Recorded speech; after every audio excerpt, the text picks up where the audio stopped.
Hello and welcome to the news for Tuesday, August the 12th, 2025. You're watching Channel 51 Independent News, whether you're watching it directly on channel51.com.au or via Cafe Lockdown Network, or alternatively via WRMI Radio emanating out of Florida in the US. Welcome aboard. This is the news and there is plenty happening as usual. Well, guess what?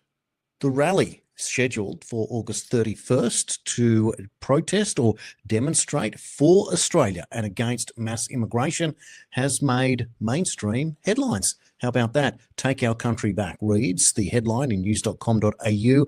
Today, police on alert as anti-immigration protests are planned for August 31st. A massive upcoming protest to take our country is going viral online, sparking a divisive debate amongst Aussies, where police in capital cities are on alert ahead of a series of protests planned for August 31st. Flyers and videos promoting the event have gone viral on TikTok and X in recent days. Australia, it's time to rise, reads one flyer. As we've seen around the traps so far, the site invites people to sign up and attend or volunteer. It lists rally locations as Speaker's Corner in Sydney, opposite the New South Wales Art Gallery, and the State Library in Melbourne's CBD, with other city locations to be confirmed. News.com.au has sought comment from the organisers. Meanwhile, New South Wales Police has said it was aware of the social media post. However, at this time, a Form 1 notice of intention to hold a public assembly has not been submitted. Queensland Police said of Monday it has not received a notice of intent.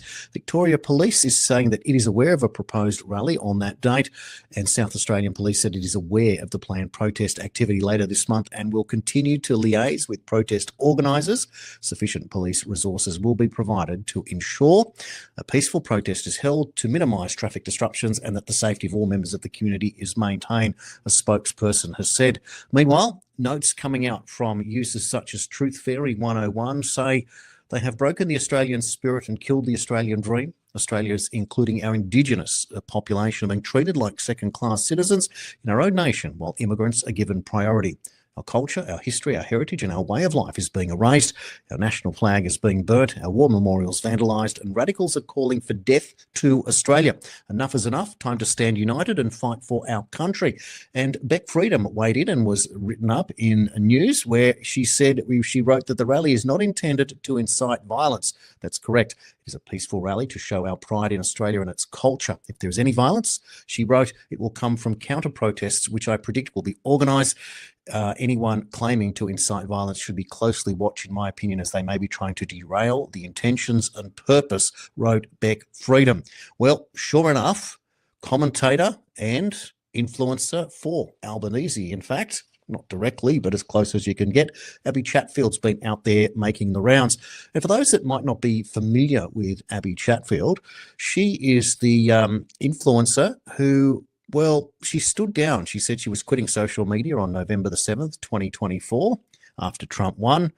On December the 27th of the same year, she was back 5 hours after quitting social media again. And then on June the 15th, Abby Chatfield announced that she was quitting social media on June the 15th, just a couple of months ago. And then apparently she quit again on July 30th.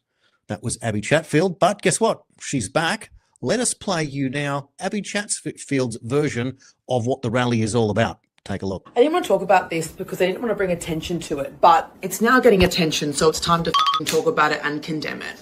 On the 31st of August, there is going to be a nationwide protest for the racists and the xenophobes of Australia to get together and march for Australia. Okay, they claim that it is about cost of living. They claim that it is about Australia gaining itself back, winning Australia back, taking Australia back from whom? No one knows. And this is nothing but a racist, bigoted, disgusting, terrifying rally. And for any immigrants that follow me or are going to see this video, please fucking know you are welcome. And I know that doesn't feel like it. I know that this country does not make it easy for you, but please know that you are welcome. And these protests should be condemned by every Australian. Like, every Australian should realise that that is just xenophobia and racism. Unnecessarily. We know that the problems that we have in this country, like cost of living, are not because of immigrants coming to this country. It is because of much larger, much more complex economic and political strategies. It is also because of worldwide inflation. Post a pandemic, there are many different reasons. Price gouging. It is easier to blame people that are below you than it is to try and fight upwards, right? So these people go, I have issues in my life. Oh, the cost of living is really high. It must be these immigrants. These people below me because I feel bigger and more tough than them because I'm aware of my privilege, right? If I'm one of these people going to this fucking rally, I'm aware of my privilege. I know that I won't get cops coming to me. I'm a white person. I know that in society, I can punch down on immigrants. Because I perceive them as weaker than I am because of my place of privilege in this country that is on stolen land. Okay? Immigrants or children of immigrants or anybody who is even visiting this country. It is not my place to welcome all of you because I'm not Aboriginal. I'm not First Nations. I'm not Torres Strait Islander. But I will say the majority of Australians who live in this country do not agree with this shit. They don't agree with it. These insecure losers, these absolute freaks want to feel powerful. And like I was saying before, it's easy to punch down than it is to maybe admit that our system is pretty fucked. And maybe those in power, who have power over us, have much more control than they ever realised, right? It's easier to go, there's a simple solution, rather than actually understand that our society is pretty crook. And the stage of capitalism that we're at is pretty bad.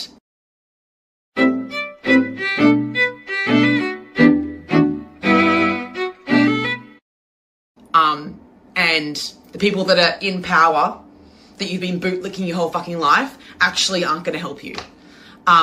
It isn't the fault of immigrants, okay? So...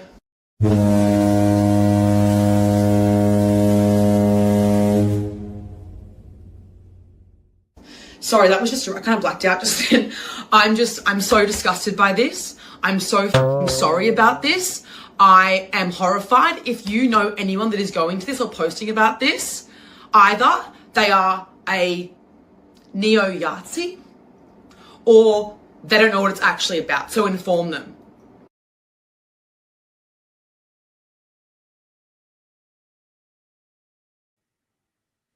I don't know about you, but that was 4 minutes of my life that none of us will get back. Abby Chatfield, therefore, telling us that the government she serves, because the government has the agenda to bring in 750,000 people and up its intake of international students by another 25,000 to support the university industry.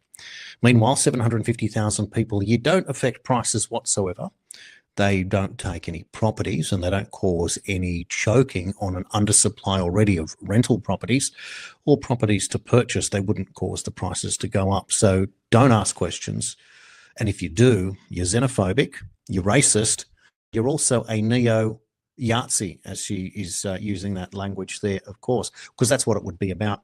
Meanwhile, she serves the Prime Minister of the country as an influencer who has been, well, spoken to the Prime Minister. We can't get an interview with Albanese, of course not, but Abby Chatfield can.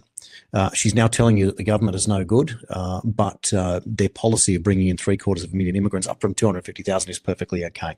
All right, Abby, whatever you want to say. Meanwhile, let's cut now to another clip from Jack Houghton over at Sky News on the media show, where at the weekend, well, in fact, last Friday, he was talking specifically about immigration and also the vetting of certain immigrants, as it was seen that there was some nasty information on a woman who was coming in from Palestine with some untoward posts on social media. But it's the revelation of how everyone is getting in and what type of visa that really caught my attention. Yeah, and I think as well the statement by Tony Burke saying that he's concerned about it. utterly insufficient from a government that says it's transparent. They need to come out very quickly and explain. But the broader point, I guess, of the article is that ASIO must have missed this, so intelligence agencies must have missed it. But did they look at it? I mean, that's the question, because what appears to have happened is the Albanese government has decided to bypass the normal system of putting would-be refugees into a third country, spending months having the security services screen them properly. We are told they are coming in on tourist visas. Tourist visas don't get vetted. They don't get screened. Tourist visas can be issued in a day. They're checked online. They don't go to the security services. Well, one of two things are possible. Either they didn't look, and that's disgraceful, and Tony Burke should wear the blame for that, or they did look, and they think that these views are palatable for Australian society. That's frightening. And if that's true, it raises questions about all the hundreds of people that have come in from all of these parts of the world where you would expect to have these more inflammatory and extremist views that are not compatible with our society. Either way is a terrible look for the government, and I think we deserve an explanation. We certainly do. Will we get one? Of course, that remains to be seen. But we do know that the Prime Minister doesn't like being scrutinised on social media. As a matter of fact, he said to us in the past that that'd be the first thing that he'd want to do, is to silence social media criticism. Well, he was interviewed on Sunrise today, and his response to the idea that Australia will now support a Palestinian state, and what difference would it actually make, asked Natalie Barr, Albanese. Well, he's saying that people are just sick of it. I think this Good morning, announcement, Nat. Good to be with you. That you made yesterday will actually change anything on the ground in Gaza. What it does is send a message that the international community is saying enough is enough. This is a conflict that has gone on now for 77 years. The international community are saying we need to find a solution that provides security for the state of Israel, but also recognises the legitimate aspirations of the Palestinian people for their own state.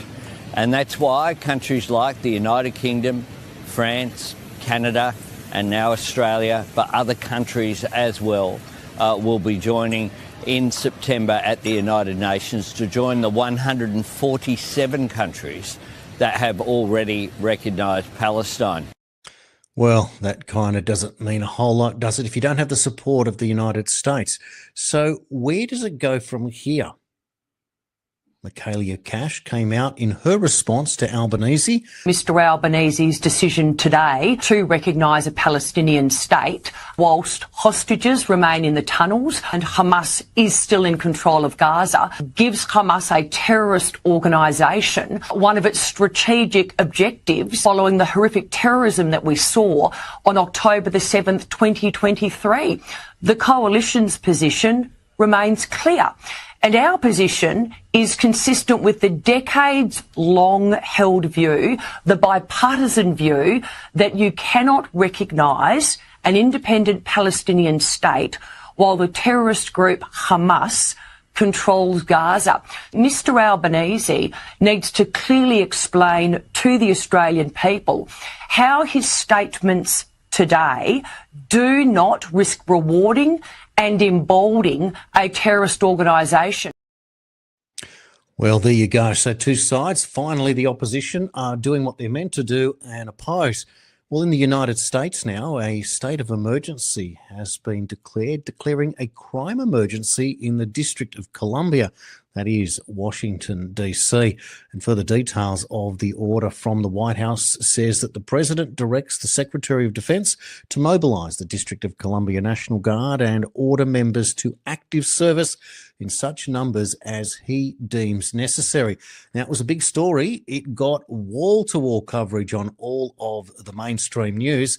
Let's now go down and have a look at the first of the announcements about two executive orders from the president. A short while ago in the Oval Office, President Trump signed two crucial executive actions to deal with the emergency crime conditions we currently face in the District of Columbia. The first of these was an executive order, as President Trump said before, invoking his powers under Section 40 of the Home Rule Act to take federal control of the D.C. Metropolitan Police Department. Along with that executive order, President Trump signed the statutorily required notification letters to Mayor Bowser and to the relevant House and Senate committee leaders.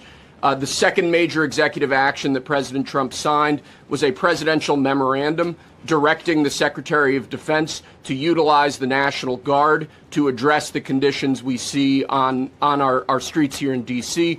It also authorized the Secretary of Defense to work with state governors to utilize their National Guard units if necessary as well. These are bold, decisive steps intended to combat the out-of-control crime conditions we've seen on D.C.'s streets for far too long. And I, for one, am deeply proud to be part of an administration that's finally coming to terms with these issues, sir. Thank you very much. Sir. Thank you. Certainly a big deal in DC, and one wonders what else will become of bringing in the National Guard there as part of the process of cleaning out DC. Or as Trump referenced, if you walk up to a restaurant and the doorway is dirty, you can rest assured that the kitchen is too.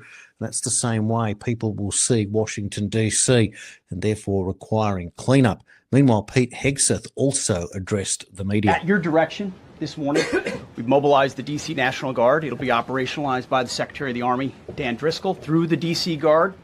You will see them flowing into the streets of Washington in the coming week. At your direction as well, sir, there are other units we are prepared to bring in.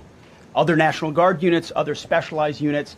They will be strong, they will be tough, and they will stand with their law enforcement partners. This is nothing new for DOD. As the President noted, at the border, we've got 10,000 troops down there who've been operating in defense cooperation areas, defense zones, where there's zero illegal crossings because of troops on strikers scanning the border. We've been protecting other people's borders for 20 years. It's about time we protect our own. And we're working with ICE and CBP. In Los Angeles, we did the same thing, working with the California National Guard, working with ICE officers. ICE officers deserve to do their job and not be attacked. We will work alongside all DC police and federal law enforcement to ensure this city is safe, this city is beautiful. And as I always say about President Trump to the troops, he has their back. And my message to the National Guard and federal law enforcement in Washington is, we have your back as well. Be tough, be strong, we're right behind you. Well, President Trump was asked how far will he go, and the big question is involving the military. A lot of essentially military, and we will bring in the military if it's needed, by the way. We're going to have National Guard. But Pete Hegseth will tell you about it. We will bring in the military if needed. People say, oh, that's so terrible. He's going to bring in, it's been used many times over the years. I don't think we'll need it. I think we've got so many great people. Meanwhile, Pam Bondi has also responded. She said, let me be crystal clear. Crime in DC is ending and ending today. We are going to use every power we have to fight criminals here. Mr. President, thank you for caring about our capital. And Judge Janine Pirro also weighed in. She is responsible for DC. Let's have a look. Thank you very much, Mr. President, and thank you, Madam Attorney General, and to all my partners here. We all want the same thing. We all want a safe city. We want a safe capital. We want to be able to bring our families here. We want to be able to come and enjoy the history that makes this place great. And unfortunately, we are not in that position right now. And Mr. President, I want to thank you for taking the step that we need right now to make criminals understand that they are not going to get away with it anymore. And I'm not going to stand here and go over and over the cases. But what I can tell you is this. I see too much violent crime being committed by young punks who think that they can get together in gangs and crews and beat the hell out of you or anyone else. They don't care where they are. They can be in DuPont Circle, but they know that we can't touch them. Why? Because the laws are weak. I can't touch you if you're 14, 15, 16, 17 years old and you have a gun. I convict someone of shooting another person with an illegal gun on a public bus in the chest, intent to kill. I convict him. And you know what the judge gives him? Probation. Says you should go to college. We need to go after the DC Council and their absurd laws. We need to get rid of this concept of, no cash bail. We need to recognize that the people who matter are the law-abiding citizens. And it starts today. But it's not going to end today, because the president is going to do everything we need to do to make sure that these emboldened criminals understand we see you, We're watching you, and we're going to change the law to catch you. And my final note is this. These kids understand that the jurisdiction is through the state attorney general, Brian Schwab. I did a poster of the young man from Doge who was beaten bloody with a severe concussion, a broken nose. And then I did a poster of what happens to those kids, because I can't arrest them, I can't prosecute them. They go to family court, and they get to do yoga and arts and crafts. Enough. It changes today. Thank you, Mr. President. Tell you what, there is a war going on in Washington, D.C., and the Democrats, well, they've come back and they're managing, but they're panicking. Let's play you now the D.C. Mayor Muriel Bowser. I've said before, and I'll repeat, that I believe that the president's view of D.C. is shaped by his COVID-era experience during his first term. And it is true that those were more challenging times related to some issues.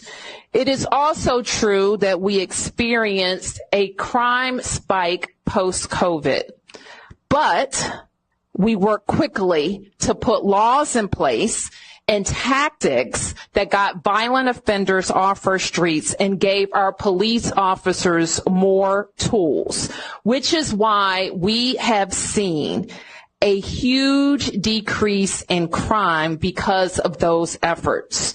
We have been able to reverse that 2023 crime spike. Meanwhile, the rest of the Democrat Party, they don't know how to take it or what to do. It's a tailspin. Chris, to be honest with you, I'm trying to hold my temper. I think there's an ongoing argument that he's having in his head with Black Lives Matter. There's an ongoing argument that he's having with the questions around criminal justice reform and police reform. It's interesting that he really doesn't really care about what's actually happening in D.C. on a certain level, because he's not trying to get at the underlying root causes.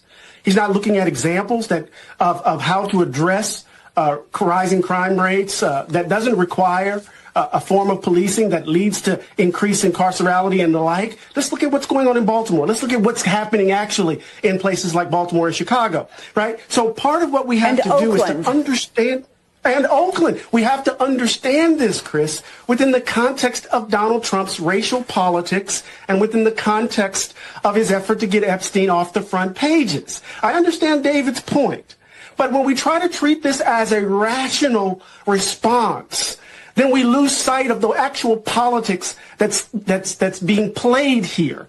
And he's actually trying to give his base red meat to get them off of the Epstein story, and it's on the backs of citizens in Washington, D.C. He's going to undermine the democratic process in the district. So it's about the Epstein files. So now we've learnt today, would you believe it, that Judge Paul Engelmayer of the U.S. District Court for the Southern District of New York rejected the Justice Department's bid to unveil the material in a 31-page order Monday morning.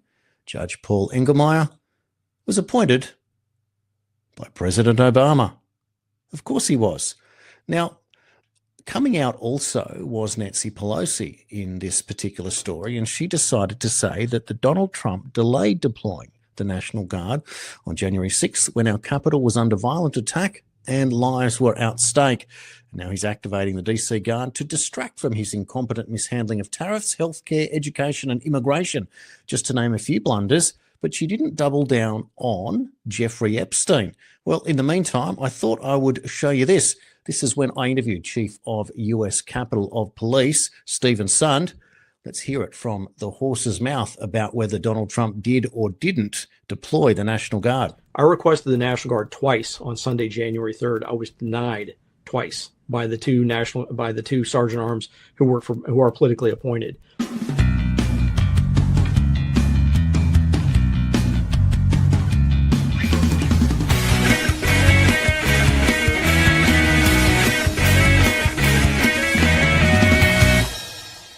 I'm the only chief of police in the United States of America that has a law from Congress that says I have to go to the sergeant arms and congressional leadership to request support.